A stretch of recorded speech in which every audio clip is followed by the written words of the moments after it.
Builders की जानिब से कमांडर सिटी एक्सपो जो है 2023 के हवाले से यहाँ पे 3 रोज़ा एग्जीबिशन का एहतमाम किया गया है और इनका कहना यह है कि सिर्फ 16 लाख रुपए में अदायगी करें और फौरी तौर पर अपने फ्लैट्स के मालिक बन जाएं। इसी हवाले से आइए जो दीगर लोग हैं कमांडर सिटी के, कमांडर बिल्डर्स के लोग, आइए उनसे बात करते हैं। अस्सलाम वालेकुम, मैं डॉक्टर तासीर हूँ, director operations and admin commander builders.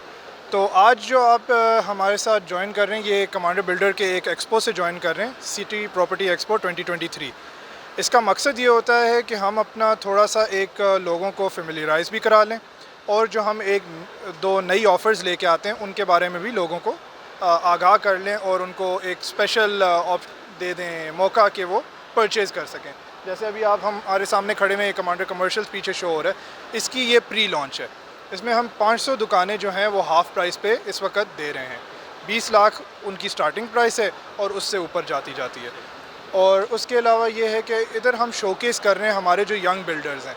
ठीक है, यंग बिल्डर्स वो हैं जब आप मेंबर बन जाते हैं कमांडर बिल्डर्स का, तो आपको एक ऑप्शन मिल जाता है कि आप अपना कोई एक बच्चा इस प्रोग्राम के अंदर दाखिल करवा लें। ठीक है, तो वो यंग बिल्डर जो है घर बनाने से शुरू करता है और फिर अगर आप मेरे राइट पे देखें तो इतने बड़े बड़े कमर्शियल प्रोजेक्ट्स करना शुरू हो जाता है। उम्दा में पकाएं और जी भर के खाएं।